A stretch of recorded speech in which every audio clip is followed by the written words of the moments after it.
पूर्व के व्याख्यान में कषाय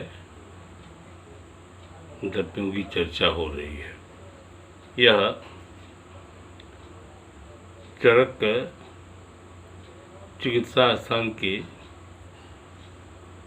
तीसरे अध्याय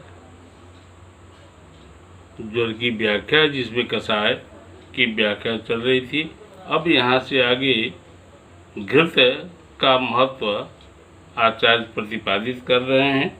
देखिए 216 और 217 श्लोक। जरा कषायर बमनैर लंघनैर लघु भोजनैः रुक्षस्य येन साम्यति सर्वस्तेषां विसर्जितम्। रुक्षम तेजो ज्वरकरम तेजा रुक्षितस्य च यः स्वाद अनुबलो धातु स्नेहवद्यः च अनिलः। आचार्य कह रहे हैं कि जो ज्वर, कषायपान, बमन, लंघन, लघु भोजन के प्रयोग से शांत हो और रोगी के शरीर में रुक्षता हो, तो उन रोगियों की चिकित्सा घृत द्वारा की जाती है। कारण कर रहे हैं कि रुक्ष तेज की चर्चा। रुक्ष तेज का मतलब द्रवहीन पित्त से ज्वर की उत्पत्ति होती है, और द्रव्यहीन पित्त अर्थात तेज जब ज्वर की उत्पत्ति करता है तो शरीर की रुक्षता बढ़ती है, और शरीर की रुक्षता बढ़ जाने के पश्चात जैसे रुक्षता बढ़ेगी वायु का प्रकोप हो जाता है, और उस वायु के प्रकोप को स्नेह द्वारा ही जीता जा सकता है। आचार्य का कथन यही है। देखिए 218 श्लोक। कषाय सर्व एवैते सर्वविधासा योजिता प्रयोज्या ज्वर शांत्यर्थम अग्निसंदूषणा शिवा। जितने भी ज्वरनाशक कषायों की चर्चा पूर्व में हुई है, उसकी कल्पना घृत के साथ ज्वर शांति के लिए तथा अग्नि संदूषण के लिए करना चाहिए। इससे परम कल्याण होता है।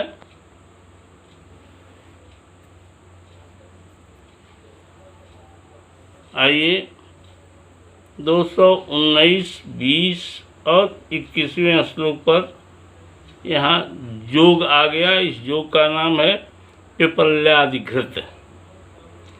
पिपल्यश्चंदनम मुस्तशीरम कटुरोहिणी कर्णिकास्तथा तम अमल की सारिवा अति विषा स्थिरा द्राक्षा अमल की बिल्वानी त्रयमाणा निधिका सिद्धमेतैर्घृतं सद्यो जीर्णज्वरम पोहिता अपोहति क्षयं काशं शिरःशूलं पार्श्वशूलं हलिमकम्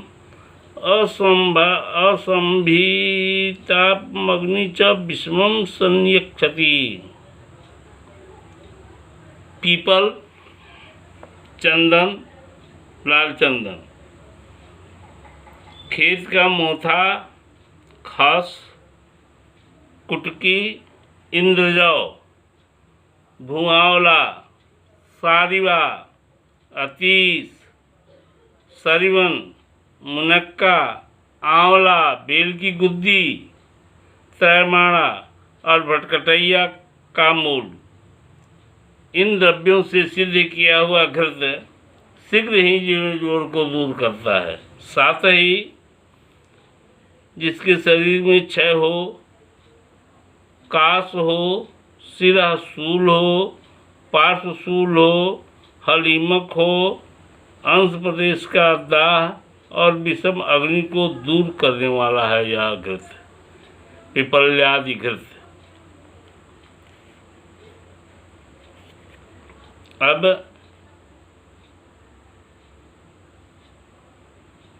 222 और 223 वासम गुर्चिम त्रिफलां तयमाणम यथाशकम पक्त्वा तेन कषायेण पैसाद्विगुणेन च पिप्पली मुस्तकमृद्धिका चन्दनोत्पलनागरैः कलकैकतश्च विपचेत् घृतं जीर्णज्वरापहम्। यह बसादि घृत है, बाजार में उपलब्ध है ये तीनों घृत। और लेकिन यदि आप इसका बढ़िया लाभ चाहते हैं तो चिकित्सक को बना करके इस घृत को देना चाहिए। द्रव्य सुनिए। अड़ुसा, गुरुच, आंवला, हरण, बहेरा, तैमाण, यवासा, इन सबों को समान भाग लेकर क्वाथ पकाएं। क्वाथ के समान गाय का दूध जो स्त्री से द्विगुण मात्रा में हो तथा पीपर, मोथा, मुनक्का, लाल चंदन, नीलकमल, सोंठ इनका कल्क डालकर घृत सिद्ध करें। इसके सेवन से जीर्ण ज्वर दूर होता है।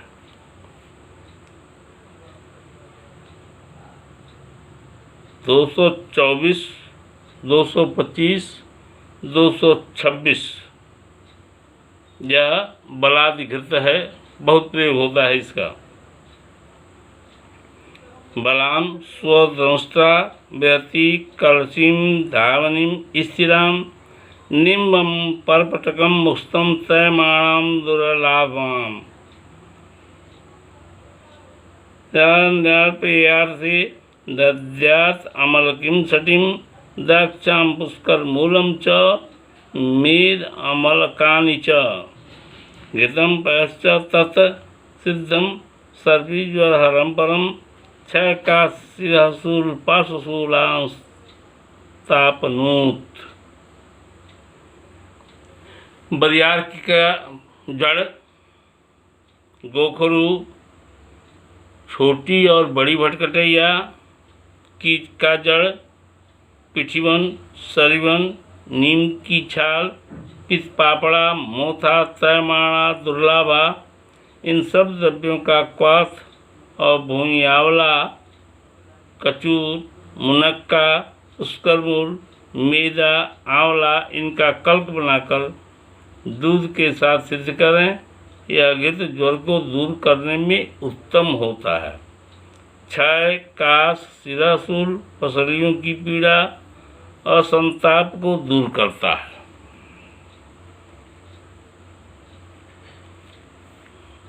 दो 227वां श्लोक।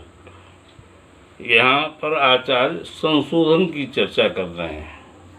जड़िभ्यो बहु दोषेभ्यो उदरचा आलस्य बुद्धिमान दद्यात् संशोधनम काले कल्पे यदुपदिक्षति। बहुत दोष वाले ज्वर से पीड़ित रोगियों के लिए वमन विरेचन का प्रयोग जो कल्पस्थान में कहा गया है उसके द्वारा बुद्धिमान वैद्य को समय पर अर्थात वमन विरेचन की योग्य अवस्था को परख कर उस काल में ही यह कार्य करना चाहिए। 228वां श्लोक। मर्दम पिपलिम भीर्वा कलिंगैर्मधुकेन वा युक्तमूषाम्बुना पेयम वमनम ज्वर शांतये। 229वां। क्षौद्राम्बुना रसे निक्षोरथवा लड़ाम्बुना ज्वरी प्रसादनम सस्तम मध्यैर्वा तर्पणेन वा।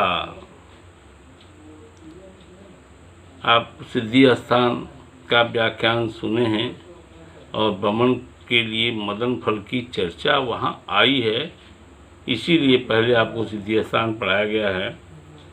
मदन फल को पीपल या इंद्रजौ या मुलाठी के साथ खाकर ज्वर शांति के लिए वमनार्थ गर्म जल पीना चाहिए। वमन कराने वाले द्रव्य के अनुपान के लिए मधु का शरबत, ईख का रस, नमक पानी या मदिरा या तर्पण, जल में घोला हुआ सत्तू का प्रयोग ज्वर में करना चाहिए।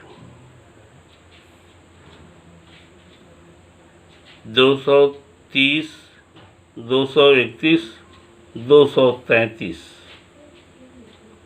यहाँ विरेचन की चर्चा है।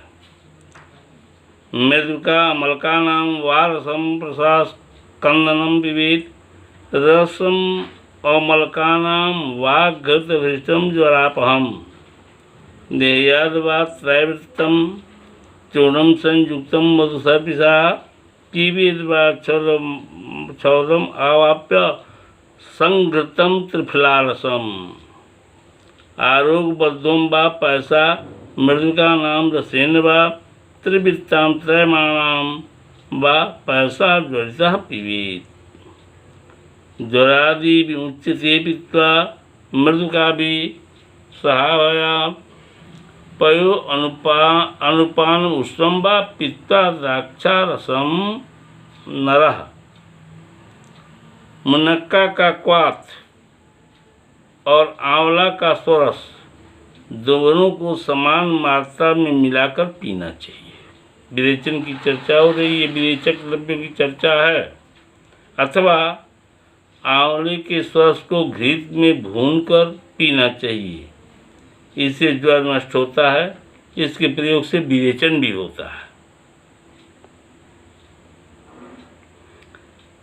तीसरा, सफ़ेद निशोथ का चूर्ण 3 मासा की मात्रा में मधु और घी के साथ सेवन करें।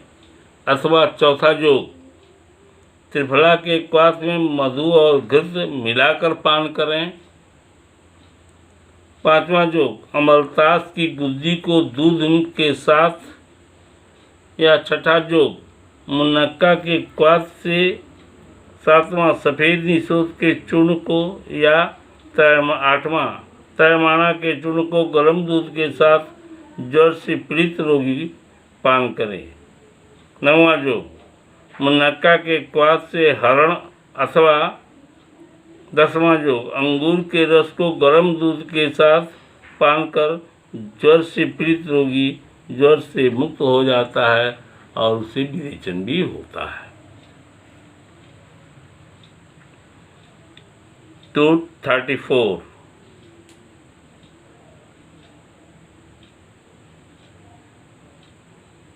कासां च वासा क्षीरः शूलात् पादशूलात् चिरज्वरात् मुच्यते ज्वरितः पीत्वा पंचमूली श्रितम्पया। पंचमूल साधित क्षीरपाक की चर्चा है। ये लघु पंचमूल से सिद्ध किया हुआ गोदूध पीकर ज्वर से पीड़ित रोगी काश, श्वास, शिराशूल, जीर्ण ज्वर से मुक्त हो जाता है। क्षीरपाक के अन्य योग भी आगे हैं। देखिए 235 देखें। यह एरंड मूलादि क्षीरपाक है। एरंड मूलोत कथितम ज्वरात् सपरिकर्तिकात् पयोविमुच्यते पीत्वा तद्वद बिल्वसलात् भी। एरंड के क्वाथ से अथवा कच्ची बेल की गुद्दी से सिद्ध किया हुआ दूध का पान करने से परिकर्तिका, गुदा में कैंची की तरह काटने की जो वेदना होती है, वह वेदना से और ज्वर से रोगी मुक्त हो जाता है। धन्यवाद। इसके आगे अगले व्याख्यान में।